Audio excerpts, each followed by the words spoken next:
Virals bring you an audience that likes you and it becomes aware of you. You need to have a follow-up sequence that drives someone to a conversion. So the videos that would convert, I might get 30,000 views or 40,000 views. But I made, like, I can think of one video, I made like $1 million off those 30,000 views. Why? Because I got them first to come to my website. I got them to engage on content. And then I had like the video that had, here's all your questions about this product. It was my highest converting by dollar video. Unlock the secret sauce of millionaire entrepreneurs. This is your exclusive VIP pass to the hidden world of the ultra successful business owners. I'm Chad Kaderi, CEO of DashClicks, and welcome to Behind the Revenue. What's going on, everybody? We are on another episode of Behind the Revenue with my good friend Rachel Miller from PageWheel. Rachel, we're super excited to have you on today. Just for some quick context of the viewers, where are you from? What do you do? How'd you get here? Chad, thank you for having me. I love hanging out with you. I think a lot of your people might know me from some of my other brands. I grew the business Moolah. I also have a media company that runs viral websites, and most of them do not have my face on them, so no one knows that I exist. And then I started a software company, and here I am. I'm also a mom of 6 and juggling from my little tiny home office, which is like you're like 6 foot like almost ish. I don't know. I'm 5 something. So like you look much taller than me. If you put your arms side to side, I'm pretty sure you'd be able to reach both sides of my office. Maybe another foot on each side. It's a tiny little office. And I love being at home and working remotely with my kids. I love that I got to create my own job. So, I love that. Now I've been following your journey for a while. I know we've been Facebook friends for quite a while now. You've been on webinars with us. You've been on challenges that we've done. We've done a lot of cool stuff together. You were on our last podcast, which is Marketer's Mindset. So, and I think when we were on that podcast, we were actually talking about Moolah Marketer, which was one of your other brands, right? Yeah. So you've come a long way. I've seen you also recently perform on amazing stages like Tony Robbins, right? Which we'll get into that too. So awesome. But let's rewind really quick. You went from being in this marketing space, so kind of doing marketing, right? And I know you're doing a lot of like organic style marketing too, to now becoming a software creator. It's a big jump because I did it too. I went from agency owner to software creator, right? I've had tons of people on, like I've had Franco Urbayaz on. I've had Mikael Dia from Funnelytics. We've had Ross Christofoli from Consolidata. Right, a lot of these guys. Just interviewed Roger Yelvington from Ad Launch. So a lot of these guys were like agency owners turned software creator, right? So walk me through, like, one, what made you want to start a software company, and two, how's it going? Like, how is it going? I started a software company because I needed an easy button, and just like the agencies who are manually doing tasks for clients over and over and over again, with my media company, I kind of was my own client. I had lots of different blogs, and my business partner had lots of different blogs. And together we were like looking at our products thinking, we have to make, backing up. I have multiple companies. So one company is a media company. It has blogs. The other company, I train people how to get attention so you could get traffic to your website. Just like I was getting millions of page views coming to my own website. So I was using like how I got traffic to my website, and then I did a training program on it. So as my training program took off, well, that's awesome. And I was getting all this traffic for people, but at the same time, the amount of revenue coming in per traffic, when you're dependent on affiliate networks, when you're dependent on Google, that was going down and down and down. Like Google ad spend, I wasn't making as much from. So that was going down and down and down. So while my training software, how to get attention to your products, was going up, and I was even bringing in more page views, my actual revenue was dropping because affiliate marketing went from like 8% to 4% to 2.9% returns for every dollar sold. So that my revenue is dropping. And so the solution to that, which all of us marketers know, is create your own products, which is awesome, right? The problem is, well, what if you have, like my business partner and I, 6 different websites that are all getting buku's traffic in 6 different niches, and you now are seeing the writing on the wall. You twiddled your thumbs for far longer than you should have, and now you're not making any money, and you've got so much content you're supposed to make. So I was like, okay, no worries. I'm gonna put my marketing company on hold for like 3-4 months. I'll go create these products. We did the math. I would have had to make 47 separate products for us to be able to get all the verticals in our niche, in the 6 different niches that we had. And so I started. I was like, okay, 47, like, I got this. I can hustle. This will suck. And I started making the products. But the problem was there were just so many of them. Just for some quick context, when you say products, give me an example of what do you mean? Like what type of products? Okay, so like one of our verticals is camping and RV traffic. So like we actually have one of the top websites in RV travel. I don't actually own an RV. I just happen to create the viral website about RVs because I would love to live in a van one day and I'd love to travel the country in an RV. So like for fun, I just started collecting stuff, and next thing you know, I have a website on it. It's what I tend to do is when I'm mad at my neighbor's cat. Well, so I made a website about it, and now it's a viral cat website. So anyways, it's like a habit I have is to create these websites. So one was an RV one. Well, now we need an RV camping and travel guide. I need a class, a video series to go along with that. I need a workbook that they can download for $7.99 and an upsell that I can sell them for $37.99. So and now I'm making money that beforehand I would have been making from AdSense. Beforehand, I would have been making from selling these tubes that you hook your RV up with off of Amazon. Like I would have made money that way, but that revenue had dropped, so I needed to replace it. So I replaced it with my own products, which most of you know make your own products. But in doing this, I needed like 47 products. And I'm like, okay, so I made templates to make the products faster. And so before creating before that horrible summer, it would take me like maybe a week to build a product because I had to like come up with the content. Then I had to like write it. Then I had to design it or have somebody design it, wait 3 days for them to return the designs to me, tell them what I didn't like, send it back, get it back again. Then I had to put it onto a sales page, which meant I had to design the sales page, write the sales page, hook up the frickin' sales page, write the email, connect the email, make sure the ad. Oh, I just changed my mind about the price. It's not going to be $7.99 anymore. We started selling really well. Now it's $11.99. So I have to go through and change the price in every single freaking spot. And I could never remember where they all were for 47 products. I was starting to like, there has to be an easier way. We were using templates. We were using like copy, like wizards. Does that make sense? But it was still taking me a week to get a product from idea to market. Well, when I have 47 of them and I'm looking at my summer going, I wanted to have this done by next month, not by like next year. Like, no. And so we created PageWheel essentially first for ourselves. And so it was a little wonky at first because we were cool with it. But we created it for ourselves so we could create products like this using AI. And it would go in and say, okay, you tell AI, I want a checklist for an RV camping trip. And it says, okay, here's your 10 points. And it puts them onto a sheet. It designs them on the page. It writes the paragraph copy. And then it takes that and says, okay, let's make an ad out of that. Let's make an email post. Let's make a video script so you can talk about this page. Let's put that page in a flip book so you can now green screen it and put your face in front of the green screen of the book. And now, next thing you know, we were able to make products in 4 minutes. That's if you don't make any edits, but it was in 4 minutes. Are most of the products that you're creating, one, either lead magnets, or two, like tripwires, upsells, like a lot of like small, like really quick things that you can kind of just get out into the market and start selling right away? That's how I created them, but then our users are actually using them for like full courses because they'll make a course workbook with 12 different pages and then have a 12-week series, and they have a different page for each section.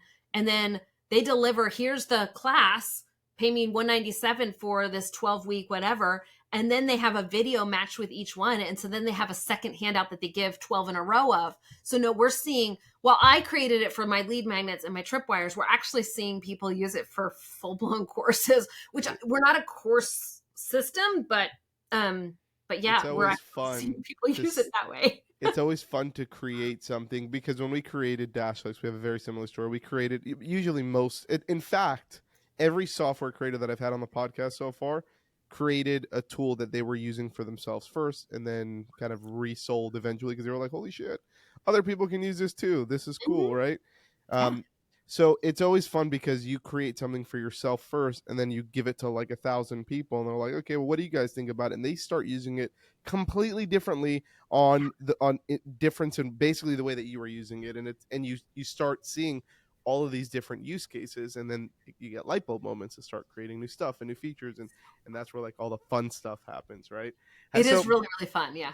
hey, real quick, if you're a marketing agency or a B2B service or software provider, Dashlix offers white label fulfillment services and software to businesses just like yourself. Go ahead and create your free Dashlix account. I went ahead and left a link in the show notes, or you could just go to dashlix.com. So, quick question. When did you launch the software? Last May. Last May. Okay, cool. How many users are you? Is it a public number? Are we allowed to We're share? just under 1,000 right now, but remember, we haven't been able to. Oh, the rest of the audience doesn't know this. We got a trademark wrist lap, so we had to rebrand. We were the brand Busy, and we had to rebrand, and now we're PageWheel. And everybody, cross your fingers and pray that we can please, please, please get the trademark for PageWheel. So we are now PageWheel, and so there was a little bit of a time in there where we couldn't sell, and that was a little frustrating. Okay. And what do you charge for PageWheel? What's like you have different pricing models? Is it like kind of one price and you're in? It's $27 a month, and then you can upsell up to our $47 a month program. And that just gives you access to more products and programs. I think the majority of businesses, if you're just running a couple of lead magnets, 27 is more than sufficient Cool. for you. So how did you get the 1,000 users? I just emailed my Always list. a fun topic. You just emailed your list, huh? Pretty much. Yep. I just Are emailed my list. Are you running any ads to it? Are you doing any viral marketing? No ads, no viral marketing at this time. Wow. We were getting ready to think about doing ads and viral because we had fixed like our core bugs. So just so people know, whenever you build a software company, so we started building it January. Then we like had we had like a little bit of test users. I think we had a couple hundred of test users. And like we built it then. So we built it from January to May. In May, we released it to like people to buy. And then we found the real bugs. So we thought we had bugs before. The initial bugs were things like, oh, you don't have a back button. In May, we had the bugs of, oh, somebody uploaded an image that's 51,000 pixels wide. Yeah. Like you could put this on a billboard on the side of the road and not have it be pixelated. I didn't think someone could do that. And they shut down the site for 4 days because we didn't like it. So we had all of those things that we found out. We had a bunch of them too. Yeah, we still have them. We still have them. But at the time, like it was almost unusable from May to like July, to be completely honest, because as we let people in, the product didn't scale. And we just didn't know. Yeah, we didn't know what we were doing. Yeah, it's a beta. I launched our software 6 years ago. I had no clue. I didn't know anything. I'm a marketing dude, right? Yeah. I'm a marketing person. So like I've been doing marketing since 2009. I've had a marketing agency since 2009. I didn't have a software, right? So like going into the software space was crazy. It was crazy. And yeah. I've never done software before, and I'm a mom at home. Like, what was I thinking? Yeah. But look what happened. I know. It worked. So yeah, so we were able then from May to July. We weren't trying to sell then. We were actually trying to be like, don't sign up just yet, guys. It's kind of broken. Yeah. Then from July to October, we were selling just organically with my list. And I was like, oh, it's there. We're ready to sell. And then we got the wrist slap of you're not allowed to sell under that brand name. And then we have to like find a new brand and then rebrand and then change everything. So yeah, that's been fun. Oh, that's always fun. So what's your next kind of step? So you're at about 1,000 users, and where do you see yourself taking this? Like now that let's say you hopefully are done with all the trademark stuff and you can start selling again, right? Yeah. Are you planning on just continuing to hit your list, or are you planning on running ads? Are you planning on doing like viral videos? I know you're the queen of viral. We have a whole, we're going to try all of it. I mean, we've got ads that we're getting ready to start running. Most likely they'll start running the middle of March. So about the time that this show comes out, we'll probably have maybe 5 or 6 weeks worth of ads up. And podcast episodes like this, having affiliates help us if they want to. We have a 30% affiliate. But my ultimate goal is to sell this, because I think that it would be a great activator for another product. So what I mean by that is like any course system out there. Well, the problem that course creators have is that it takes so much time to build the course before they have their fast win. Well, if they put a lead magnet system in there that they could instantly, while they're building their course, start bringing in their attendees for their full-time course program, that would be like a great activator for a product that has a lot of people in it. So our ultimate goal is to sell, because I want to keep my lifestyle of working in my tiny office with my 6 kids. And I know my company won't be able to grow to the size I think it's capable of growing with me continue to live in this lifestyle. Yeah. What's like the goal? Like, how many users would you need to get to before you flip the switch and are like, okay, it's time? We're hoping to get to about 3,000. We're actually already in talks with 3 different business brokers, who one of them will get our business to broker the sale. And we're actually have already been approached by 4 different companies. So we'll see. Good for you. I know. You know that if your metrics are good, SaaS sales are usually 10x, essentially. So, I mean, 3,000 We're hoping for a strategic buyer. Yeah. Because I think a strategic buyer will take care of our users the best, but we'll see. A PE firm would obviously give us the 10x multiple, but it'd be nice if we could have a strategic buyer to care for our people going forward. Agreed. All right, so I have some selfish questions that I want to ask. This becomes part of the podcast that I always want to know. Yeah.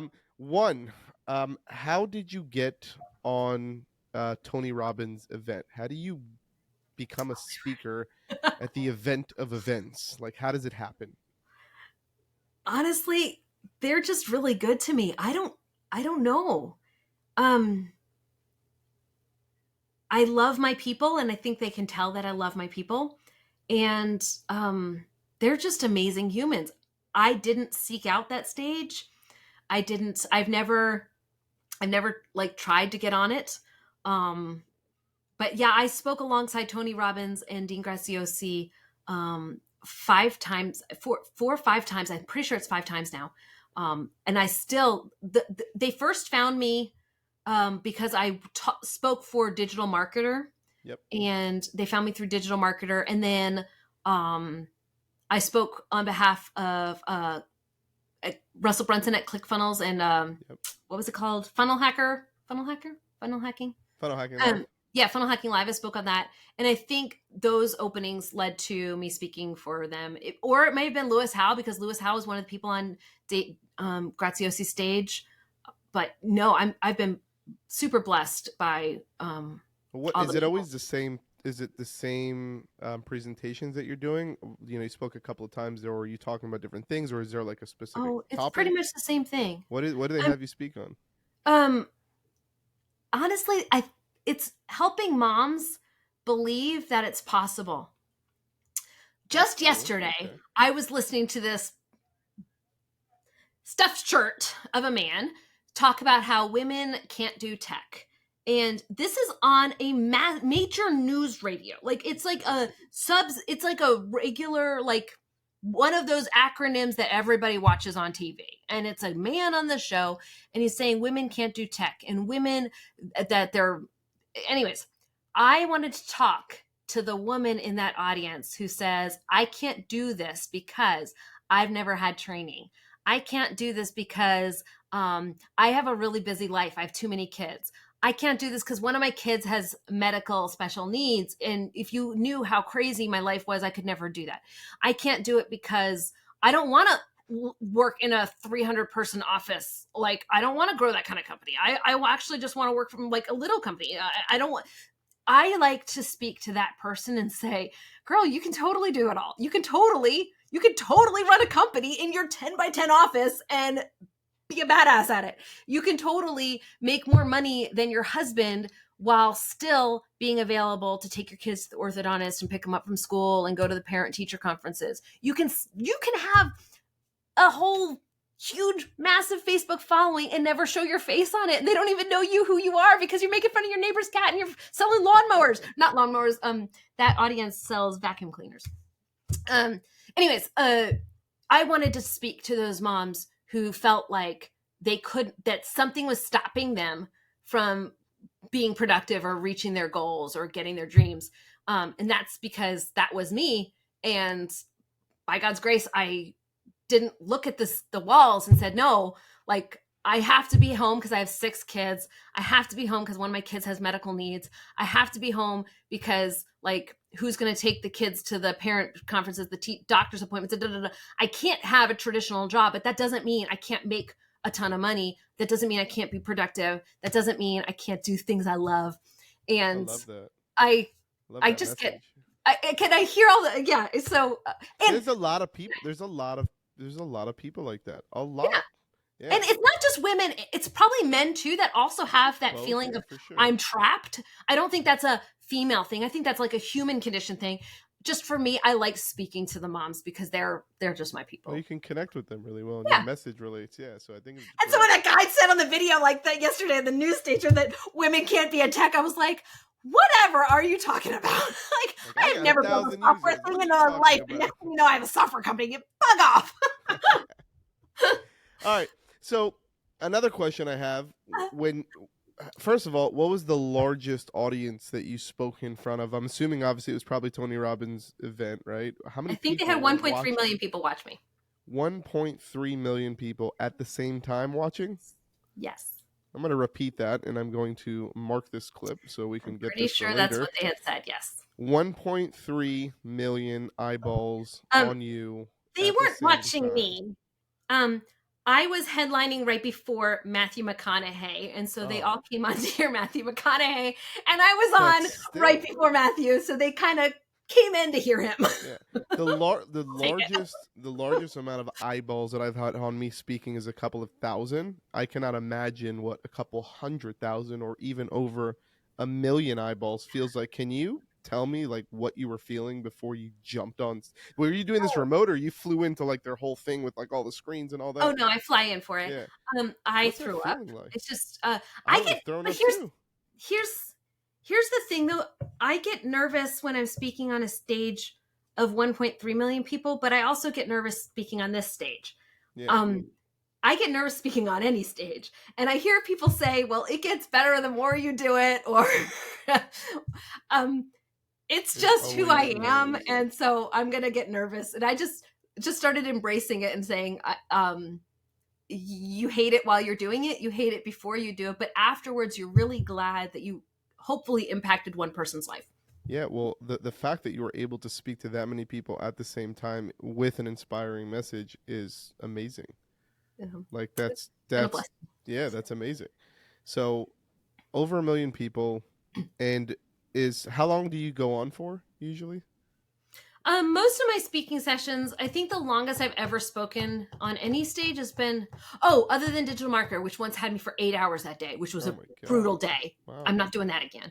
The most I usually speak is like 90 minutes, and that's like for like workshops. My shortest speaking engagements are like 20 minutes. So, gotcha. 20 minutes to 90 minutes, I'm usually happiest. 20 minutes to 40 minutes is my like sweet spot. I feel like I can make an impact in someone's life in less than 90 minutes. 90 minutes starts to get a little long. Yeah. 8 hours is just, I'm not doing that again. 8 hours is insane. My God. And all right. Wow. Okay, a lot to unravel here. And then now going into, I'm going to take a right turn here, because another question that I am always wondering, because it's something that we're working on now at Dashflix, and I feel like we're trying to do it. We're kind of at the stage where we want to create these viral videos, right? And we all as business owners and entrepreneurs, we're like, I just want a viral, just do something to get this video viral. Give me more than like 2,000 views. Like, how do I get it? How do I get a video to go viral? Like, is there like some type of like template or strategy or framework, or can you share with me how I can? And I'll give you a perfect example. Like, if you were in my shoes, right? Because what we do is after these podcasts, we chop them up and we turn them into reels, right? And I've seen tons of reels from podcasts go super viral, right? Mhm. Even podcasts that might not be like, Gary V podcasts and stuff like that, right?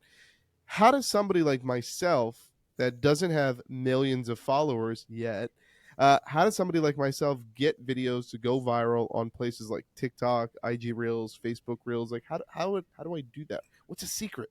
So there's a couple of things you're going to want to do. One, you're going to want to think of staging the reel with a curiosity element, or an entertainment element.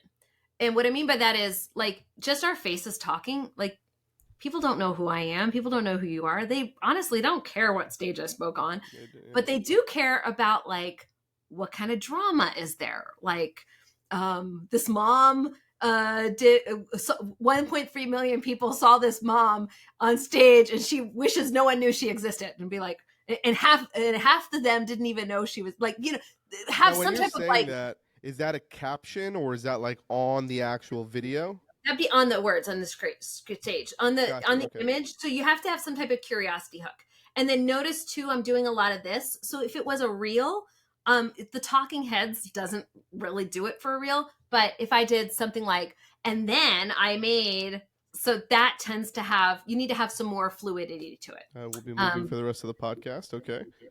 um, I like to add fluidity or some type of motion within the first, like, 1.5 to 3 seconds. So it's like, because right when they're scrolling past it, it has to catch their attention. So you need to get a scroll stop pretty soon in. So a scroll stop, you have to have curiosity. You have to be on a topic that's easy to index so they know what you're about, so they can drive you to the right people. You have to have views in the first 24 hours. So this is most important on TikTok, but also YouTube. YouTube, you can see it pretty clearly. If a video gets views in the first 24 hours, then YouTube will say, "Oh, it's ranking. We're gonna push more traffic out to it next week." Can I tell you a funny story about this Yeah, topic right here? yeah, of course. So we posted one of the reels that we created from one of the first podcasts that we shot. We were like, screw it, I just want to just try something. So we went to opus.ai, right, which you might be familiar with.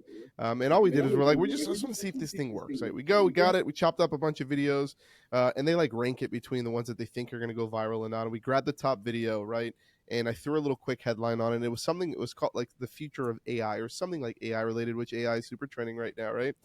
And I posted it on our social media posting tool, and then Agora post we use, and it just syndicates it out to TikTok and IG, all those different places, right? And I'm looking at my TikTok, I'm looking at I posted it, and I go next door to one of my co-founders' offices, talking for like 5 minutes about something. I come back and I see 300 views, and I'm like, oh my god, our video's going viral, right? And then like I keep like refreshing on my profile, and I'm like, another 40 views, another 80 views, and like it started going all the way up, and I was like, literally like 30-40 minutes later, we're at like 900 views. Nice. And I know it's not a lot, but I'm like, oh my god. And I start running around the office. I'm like, guys, I think our video is going viral, I right? love it. And then it stopped.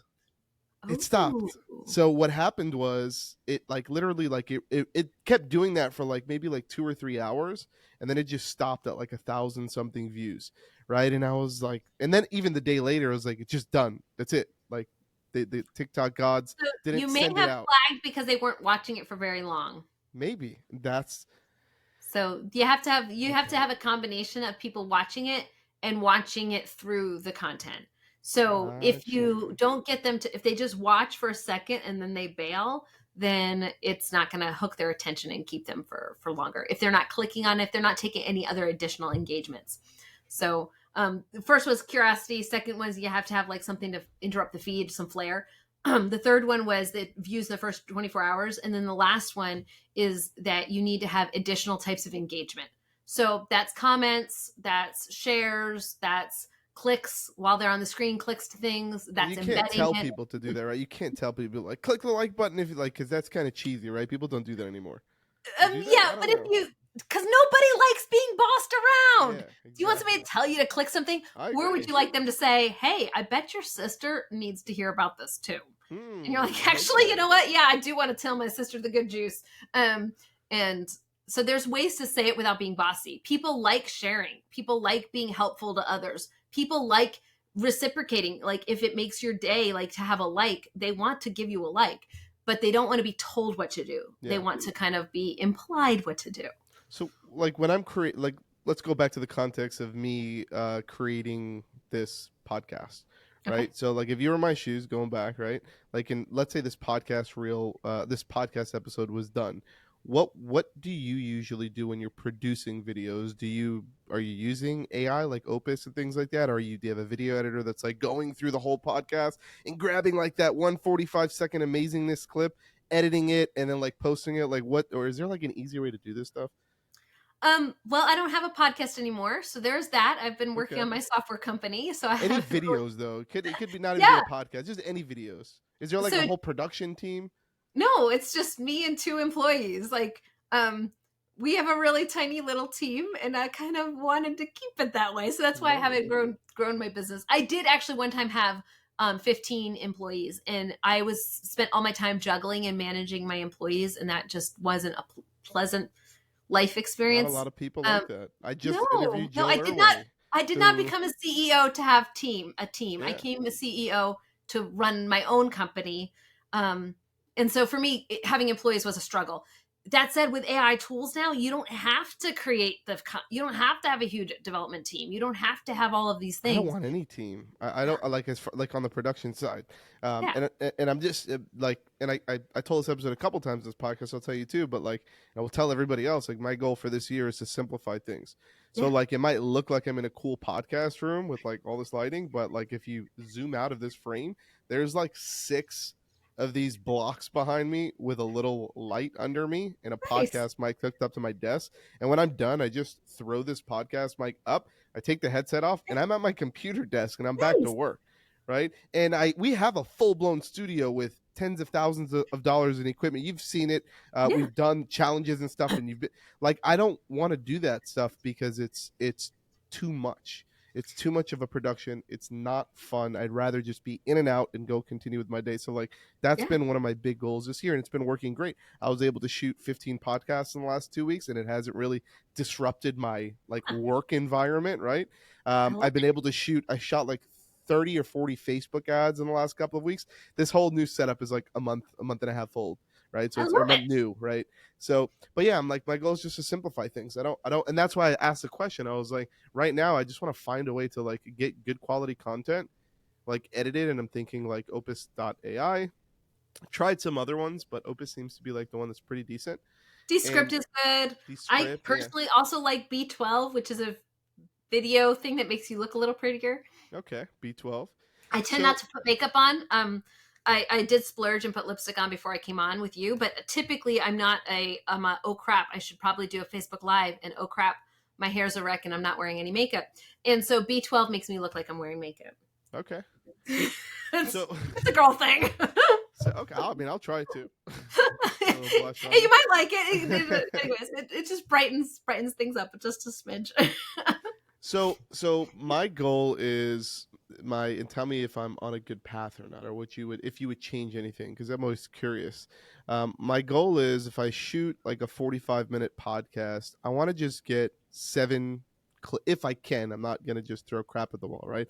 I want to just get 7 good reels out of it that are like between 30 to 60 seconds, right? Okay. And that way I can just post one every day. And my goal is to just have one reel syndicated everywhere once a day for the next 365 days or however long I want to do this for, right? That's kind of my goal. Do you see, is volume also like a play here? Like the people that post The more? only downside I see that is, why should someone follow you on Instagram, TikTok, and Facebook if you're posting the same thing every day on each channel? Okay. So what's the strategy? What do you do there? I would post something different on each place. So That requires more work. Well, not necessarily. You post number 1 on channel. So like, let me get a. I'm getting a trusty post. No. Oh, are people going to be able to hear this or just see this? Is that because now that I'm thinking about it? Well, we're going to be posting them on YouTube also. Okay. So, and sorry, my daughter. I have a thing where my kids can go through and undo my do not disturb. So if my daughter calls again, I'll try to figure that one out. Okay, so like you've got 4 different, like you've got TikTok, you've got LinkedIn. I'm just pulling them off the Okay. Oh, it's a little fuzzy, guys, but whatever. You got Yeah, you're good. Facebook, you have Instagram. So you're going to post video 1 on TikTok. So this is day 1. This is day 2 and day 3, day 4. So you got your week, right? Yep. You've got 7 videos. So one video goes here, video 2, video 3, video 4, video 5, video 6, video 7, video 1, 2, 3, 4, 5, 6, 7, 1, 2. Now each channel has something different each day. So if they're following you on TikTok, they got video 1 that day. And if they're following you on Facebook, they got a different video. So now there's a reason for them to follow you on both places. Now, do you post? So that does that mean that TikTok would only get 1 post a week if I did, or whatever, like No. 1 post every couple days? So video 1 that you put on TikTok, yeah. Tomorrow you put video 2 on TikTok. And video 2 that you put on LinkedIn, you put video 6 on LinkedIn the next day. Video 3, next day you put 7. You don't have to go in order. Got you. So just mix up the videos basically on the channels. Don't post the same video on multiple channels. Just don't post it at the same time, at the same day, in the same place. Because if your readers following you in both places, they'll feel like I just saw that content. Got you. I like that. And is there like a rule of thumb that you go by for like when to post? Like, do I post in the mornings, afternoons? Like, or is it just each audience is different. Like my audience likes to watch, like look at content early in the mornings and then late in the afternoons, because there tend to be moms. They start work in the morning, so they'll get on with their coffee, they'll go through their social stuff, and then they go get to work, right? And then in the afternoons, when they're doing like school pickup and they're like winding down for the day, they also will browse while they're, doing something. Like they're at their kid's soccer game, they might be browsing social. They'll even browse late at night. So I tend to post morning and late afternoon, but again, that depends on your audience. Everybody's audience is different. Well, I've noticed some young audiences or audience with lots of reels. Night is an amazing time for reels. People watch reels. That's when I watch. I'm usually like after the kids are sleeping and everybody's done eating and like all that, the day is done basically. I'll hang out for like a half hour, at like 10, 11 at night, scroll through some reels and knock out. And knowing that, though, you have to make sure that you have some type of captioning and like something visually to keep people whenever they're not listening, because most people watching reels, especially in bed, they don't necessarily have their iPods in. And so they're not hearing it. They're just seeing it. Gotcha.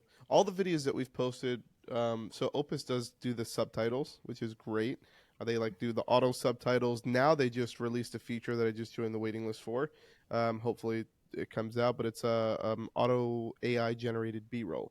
So based on what you're saying, they'll throw in some B-roll, kind of spice up the video a little bit. Like, I think like the goal for me is like, how can I just give you my thing that I produce and you just give me stuff back, and then I just go and post it on that thing and we get viewers. Like, that's all I wanted. I don't want to I don't want to create like hours of work for people to edit videos and chop it up. I just want to find the easiest way to do it so I can just keep moving on with my day and still make a good impact and get viewers and all that. So that's kind of been my goal. What is fun question here? What is the most viral video that you've ever created? It was actually the one of me full.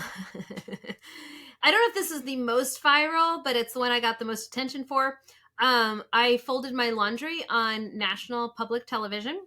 I had over 1 million people watch me in one day fold my, first I've made the video on my channel of me folding laundry. And at the time I had triplets that were like 3 and they kept undoing all the laundry. So like they kept just messing with the laundry. It was just this huge nightmare. So I made laundry. I've made a way to fold it so that it wouldn't come undone when the kids would mess with the laundry stack. And so it would stay folded. And so I did that mostly whenever I travel, because it's a pain to like constantly repack your stuff to try to make it all fit into the spot. Yep. The kids' dressers I didn't do this for, but whenever I travel, so I was showing people how you can fold laundry and have it not come unfolded. And I showed them on my video, and I made it go to like, I think it was 1 million people in a day. Wow. And then when it was by 1 million people in a day, it got picked up by Good Morning America. And so Good Morning America flew me out to fold my laundry on national television. Oh my God. So good times. That is great. Yeah, my laundry has literally been public. And do you Like that type of exposure, is it like, what type of exposure is that? Like, 'cause that's like a really Oh, it did random nothing thing. for me.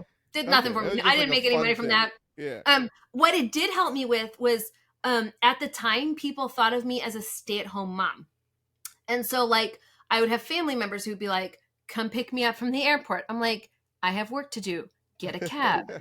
Get an Uber. This is the thing. You can get an Uber and I got work. I can't just drop everything and come pick you up." And they're like, "Oh no, you can because you're at home." So, or like people would just like my husband's boss at the time, not he's a super sweet guy, but I think he thought I was like selling lipstick from my garage for like an MLM. He didn't realize what I was like, that I had a real business. And so when I would want my husband to kind of take up the kids, he'd be like, "Well, why doesn't your wife do it?" Me going on national television shut all that off. And they're like, "Oh, Rachel works." It didn't actually make me more money. It just helped people in my real life realize I work. What about videos that you've produced? What videos have you produced that have actually created income for you for your business? Oh, loads of them. They're usually not the virals though. Oh, Virals bring you an audience that likes you and it becomes aware of you. You need to have a follow-up sequence that drives someone to a conversion. So the videos that would convert, I might get 30,000 views or 40,000 views. But I made, like, I can think of one video, I made like $1 million off those 30,000 views. Why? Because I got them first to come to my website. I got them to engage on content. And then I had like the video that had, "Here's all your questions about this product." It was my highest converting by dollar video. But if I just sent that video to the world, nobody would buy my this product. was Like, a you have to have the viral, sequence. like, Yeah. organic video that you posted. So I post organic video to say, calling all course creators. You know you're a course creator when you da da da da da da. But there's no link. There's nothing on it. It's just telling people, "I know you're a course creator." Then the next video is, "Here's 5 things you can do to fix something in your program." So now they're, one, oh, she understands course creators. 2, she's like giving me help. 3, let's entertain them some more, get them connected to my brand. 4, tell them who I am, like my values, like, "Oh, So here I it's am like with a my kids." journey. It's a journey. You But can't. how do you create a journey? And maybe I'm illiterate with the social media side. How do you create a journey with cold viewers, like people that are not already following you? Like, how do you get them to see this video and then like that video? Viral gets people to follow you. Then you get people. You take an audience, an audience, create an audience based on the people who watch the viral. Then you send them to your video of how to do XYZ.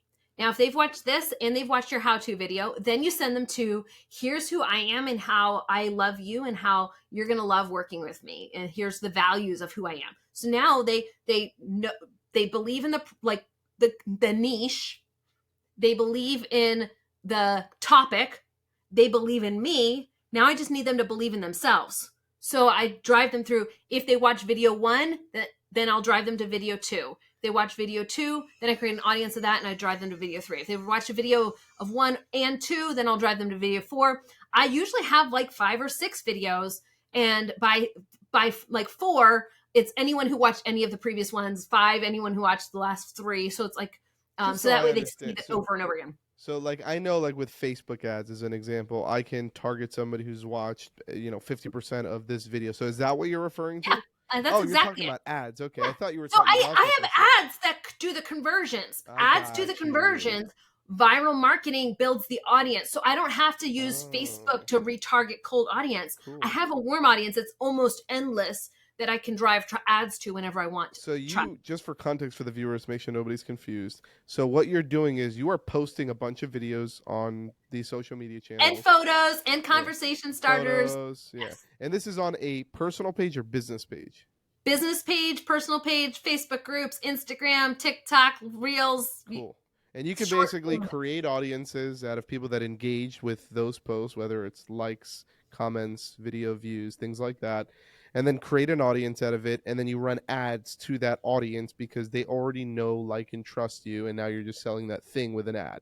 And you remember back in like AI, or not AI, iOS, when iOS 17 rolled out, and now we can't retarget people and da da da. And there's this whole ad tracking Yep. flu flaw. Yep, And yep. now the death of cookies that's happening in 2024. I hear that.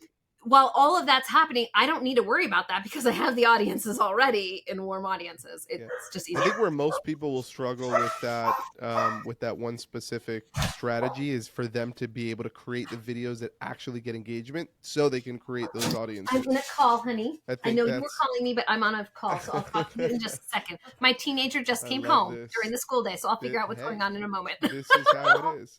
Honey, I'm on a call, please. Sorry. We're live. We're live, literally. This is amazing. All right. Well, I know we are running out of time. Rachel, if somebody wants to reach out to you, if somebody wants to use your software, I know we've spoken a lot and unraveled a lot of things here. Where's the best place that they can reach out to you? I'm Rachel Miller on Facebook. I'm Rachel Miller on Instagram. You can also follow my software company, which is called PageWheel.com. And Chad, thank you for having me, and thank you for your patience with the mom at home. Thank you so much. I'm sure we will have you on yet again and see more milestones coming from you. It's always a pleasure to have you on, and you're a blast of energy. So thank you for that. And thank you for educating us, and we'll see you on the next one. Thank you, Chad. Have a great day. Bye. Hey, do you want more of the Behind the Revenue podcast? Look, join our private Facebook group where marketing agencies from all over the world are sharing strategies, network, and scale their businesses together. Visit facebook.com/groups/-clicks to get instant access. And also, if this podcast helped you in any way, please do me a favor, share it with friends, leave us a review on iTunes or Spotify. That really helps build our community.